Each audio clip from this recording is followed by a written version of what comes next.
The year 1990 brought us a lot of great things. In the world of film, we were first introduced to the likes of Home Alone and Goodfellas. In television, we saw the early episodes of Seinfeld. Meanwhile, in the WWF, Hulkamania was still running wild, and a new challenger emerged as the decade began. However, in many ways, it was a strange year for the promotion. Yes, it was supposed to be a traditional year, the passing of the torch from one top star to the next right as the company was moving away from the 80s and into the 90s. Of course, as much as things change though, they always stay the same. And come December, it looked very much like we were heading back towards the old status quo again. But that's not to say there weren't some big moments during the first year of the 90s, with one particularly game-changing debut being saved right for its tail end. So join us today as we take a deep dive into the promotion's first year of the new decade in the WWF in 1990, a year in review. The 1980s had been a strong period for Vince McMahon. He'd been able to successfully take pro wrestling worldwide with the advent of the Hulkamania era, combining his top star Hulk Hogan with a roster of excellent supporting characters such as Rowdy Roddy Piper, Macho Man Randy Savage, and Andre the Giant, then helping to push them over the top by bringing in mainstream names such as Mr. T and Cyndi Lauper so as to further grab the public's attention. Hell, in 1989, the company had arguably reached their creative peak when they had the Mega Powers explode, with this being the culmination of a year-long story that saw the top two babyfaces, the Hulkster and Savage, come to blows at WrestleMania 5. That said, as the new decade was dawning, McMahon, always looking for the next big thing, had begun the search for someone to replace his biggest star going forward, partially because he felt that, with Hogan now having been on top for 5 years, it was time to freshen things up, and partially because, as the champ was beginning to start a movie career, the boss was fearful that he might be left high and dry if he didn't plan ahead. Luckily then, a new star had already been blossoming for the past year or so, one that would already be familiar to fans as the Intercontinental Champion, the Ultimate Warrior. Yes, with his high-energy entrance and comic book character come-to-life look, Vince was quick to see dollar signs everywhere the rising star went, and that was why, somewhere around the turn of the year, he made the decision to start moving the Warrior into the position to be his next top draw. And where better to coronate him than at the showcase of the Immortals itself? The only problem with this, however, was that Hogan was still the champion at that time, and WWF had never been so bold as to try to have two top babyfaces face off against each other for fear that it might leave the crowd unsure of who to cheer for. Sure, they'd done the Mega Powers blow off the year prior, but before that bout, the Macho Man had very clearly turned heel, leaving audiences with little doubt as to who was the good guy. Still, feeling he needed to try something new, the boss felt like now was the time to try what he never had before, asking fans to make the choice as to who they would be siding with at WrestleMania 6. Before that would come though, they would have to start setting things up at the January 21st Royal Rumble where, in the middle of the titular match, the two most popular stars in the WWF would come face to face for the first time, having a brief stare-off before the Warrior was eliminated with the unintentional help of the champion.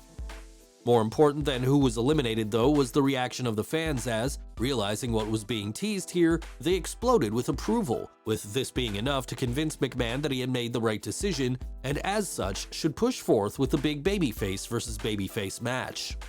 But that wasn't the only notable thing that happened on the night as, in the very same match, the $1 Million Man Ted DiBiase would set the record for length of time in the Rumble when he entered at number 1 and survived for a full 44 minutes and 47 seconds. As well as this, Mr. Perfect would put on an impressive showing himself, coming very close to winning the whole thing before he was thrown over the top rope by the Hulkster in the end. Behind the scenes, however, this was seen as a somewhat controversial decision, as Hennig had originally been planned to win the whole thing, with Hogan using his backstage power to get things changed at the last minute. Yes, even back then, the champion was using all his sway to call the shots whenever he wanted to. At the time though, with the internet being non-existent and dirt sheets only being read by a very small minority, most fans had no idea about this. All they saw instead was the all-conquering hero coming out on top, and so they cheered this accordingly as it happened. And well, with these positive reactions, the boss must have come out of the Royal Rumble that year feeling like the whole thing had been a blowaway success. That's not to say it didn't have its downsides too, as, like many WWF pay-per-views at the time, the undercard was left severely lacking, with matches like Brutus the Barber Beefcake versus The Genius and Ronnie Garvin versus Greg the Hammer Valentine being forced to fill out the show.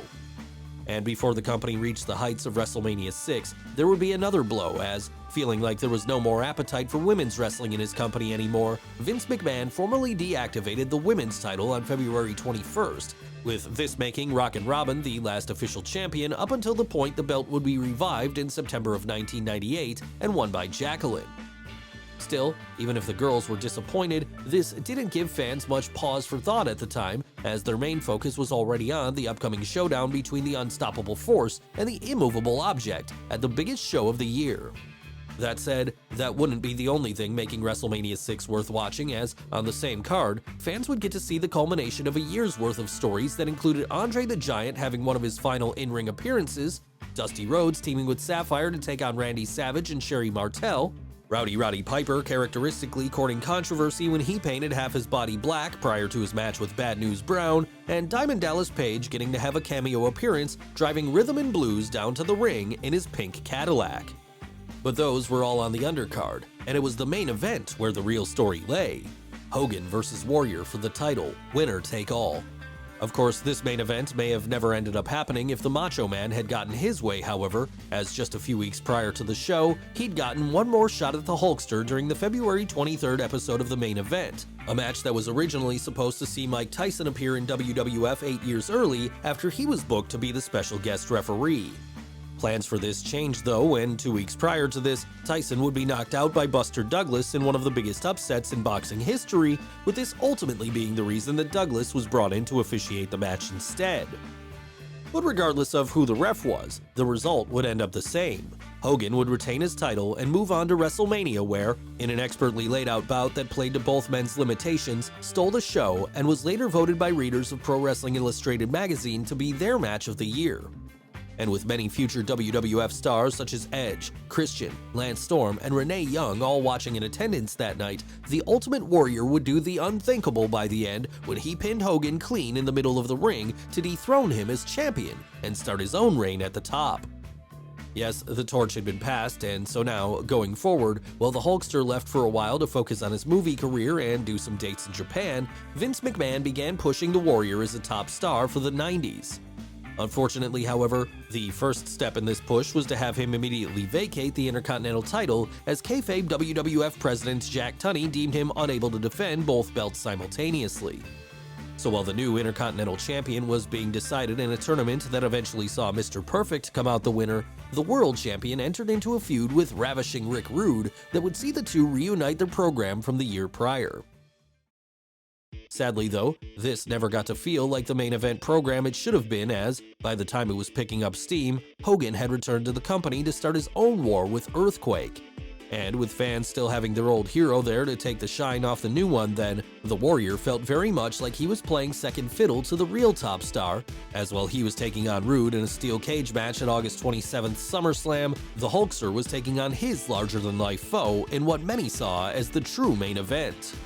Before that would come though, WWF would have one of their most intriguing shows of that era when, as part of the working relationship with both New Japan and All Japan Pro Wrestling, they would take part in the WWF NJPW AJPW Wrestling Summit Show on April 13th in Tokyo, Japan, a show that would see the likes of Bret Hart take on Tiger Mask and Hulk Hogan face off against Stan Hansen.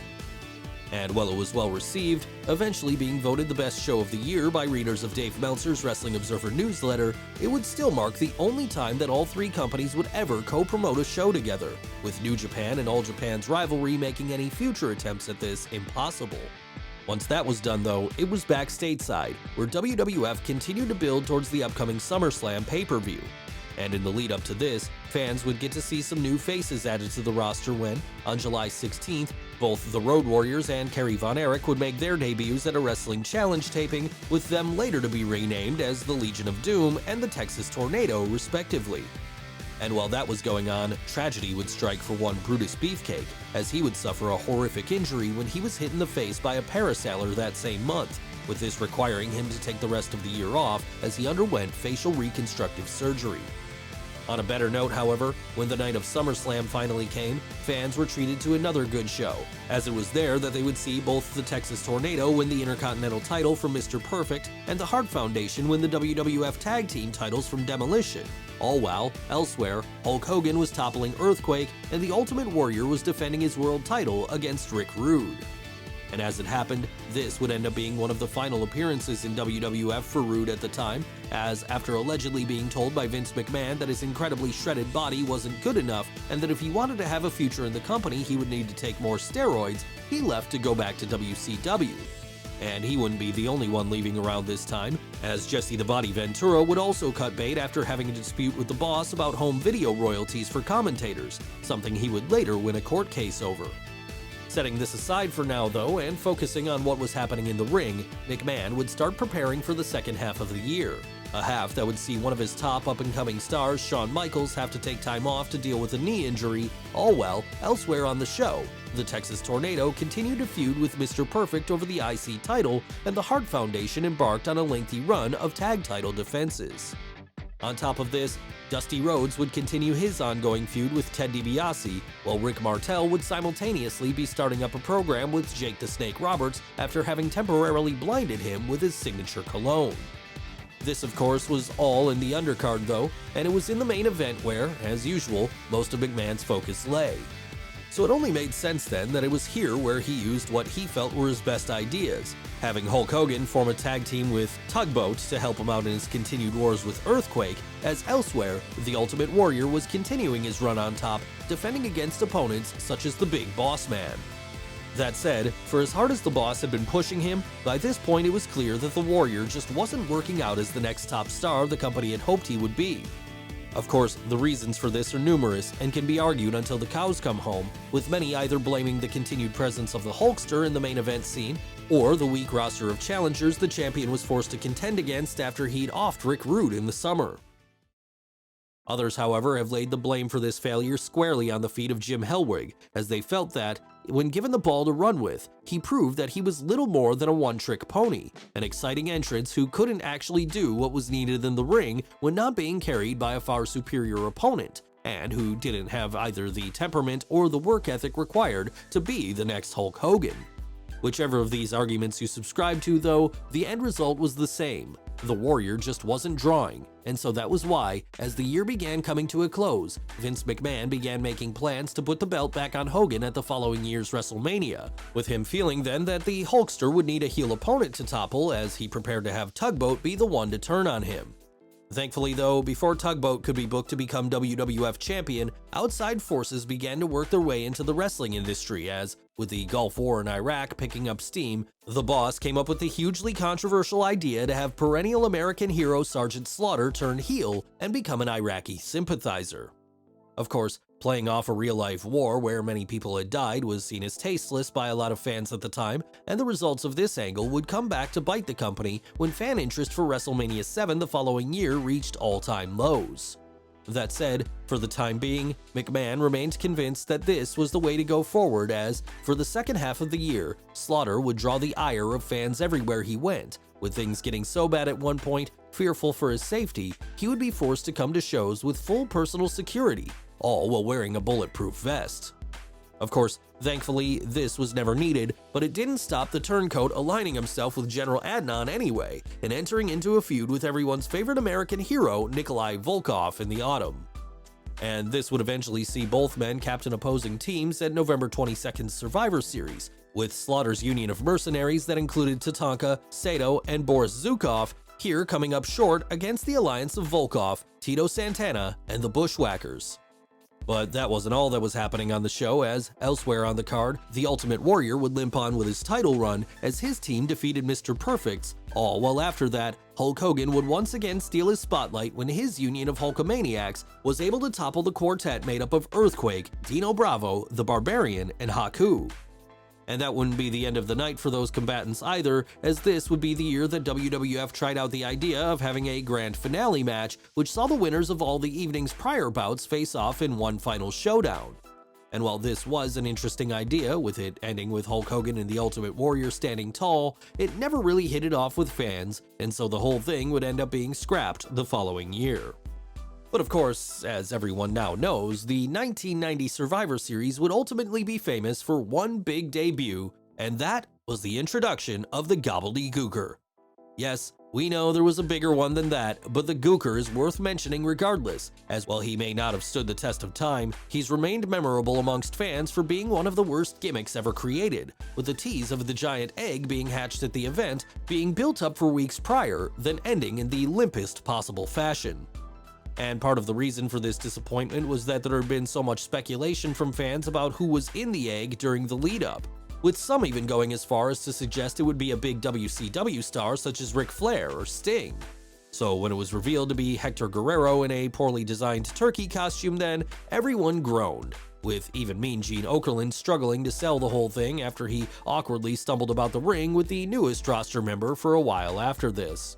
So bad was the whole thing, in fact, that McMahon would instantly recognize the failure and scrap the character entirely, with him and Dusty Rhodes allegedly joking for years after about who had the worst idea, the Gobbledygooker or the equally as infamous Shockmaster.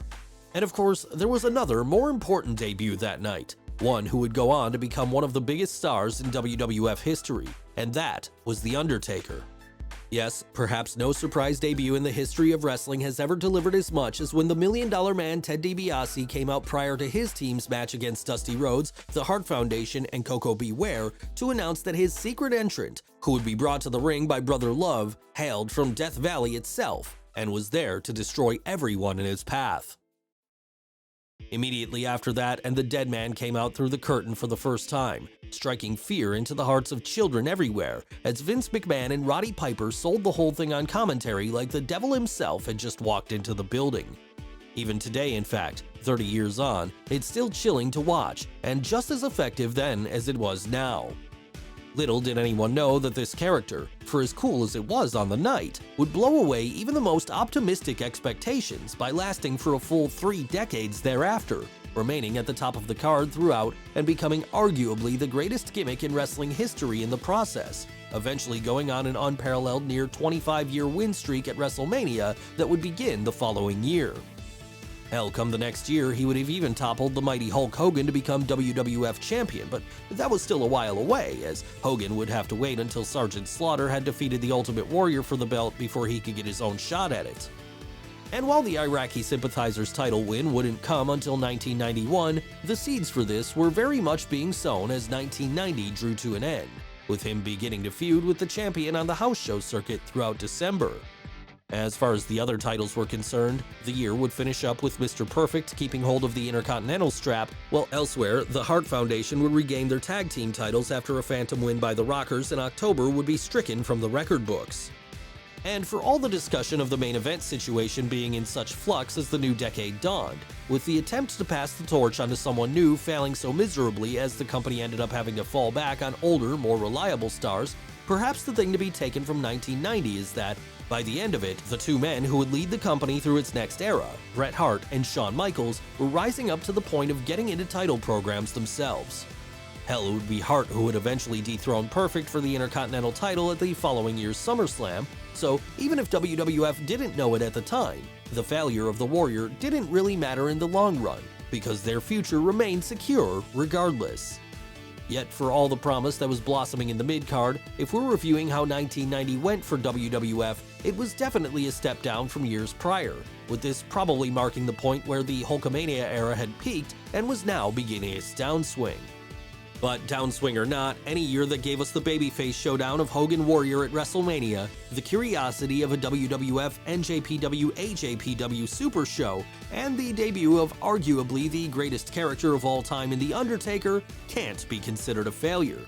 And if you're going to go back and watch any of it, we'd definitely recommend the aforementioned WrestleMania title bout and Survivor Series debuts. But those aside, don't sleep on the often great matches that were being put on by the likes of Mr. Perfect and Randy Savage, the consistently great character work shown by Jake Roberts and Roddy Piper, or the pure charisma of the Road Warriors or Dusty Rhodes, because, with the steroid trial looming, most of these names would be gone within the next couple of years, and as such, the company would be forced to enter a whole new generation altogether. Yes, ultimately, 1990 can be remembered as the beginning of the end for Hogan & Co., as with the quiet rise of the mid-card and the future coming fast, things would soon change forever in the WWF. But that's a story for another day. Well guys, what did you think of the video? Let us know in the comments below. Don't forget to smash the like button, subscribe to the channel, as well as follow Wrestle with Andy on Instagram and Twitter. Thanks for watching, and we'll see you next time.